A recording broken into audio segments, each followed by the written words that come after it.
Today we're going to look at a passage in Matthew chapter 5 and verse 48.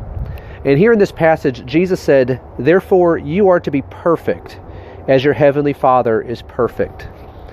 When we think about this idea of being perfect as God the Father is perfect, we might read that and think that, well, there's no way we could ever reach that standard of perfection.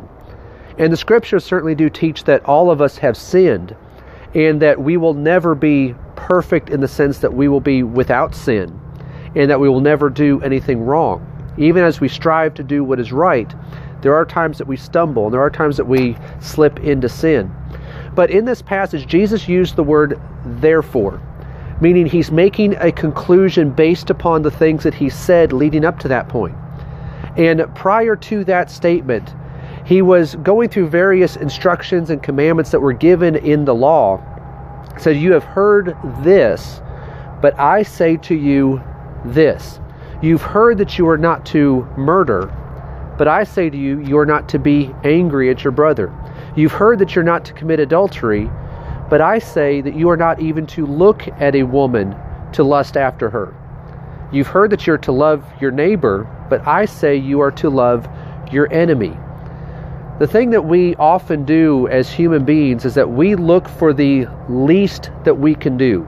Whatever is the minimum that we can do, that's what we're going to do. The law says don't murder. Okay, we're not going to murder. But we might still have hatred towards someone else.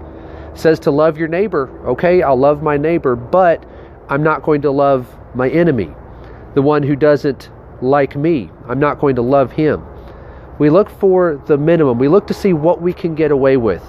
And Jesus' point is that it's not just about refraining from committing murder or committing adultery. It's about making sure your heart is right. And so we are to make sure, we're to look at our heart and examine our heart and see, are we doing what God intends for us to do? And are our motivations, are our intentions what they ought to be? Our standard is not just what is everyone else doing, and just how can I be a good citizen and a good neighbor to those around me, and just not be one that people dislike or despise.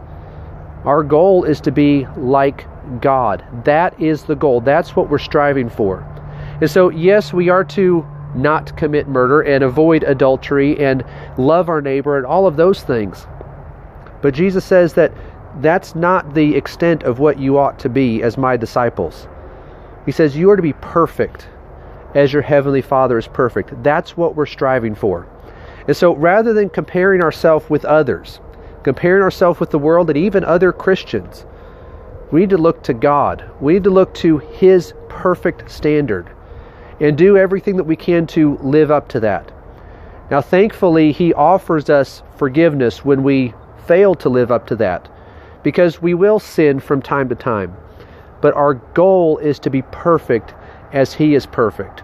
So let's remember that as we go throughout our lives, each day that we live, each situation that we encounter. Let's not think that, well, what is the least that I can do in order to get by? Let's see what God would want us to do. How can we be like God? And then let that be our standard.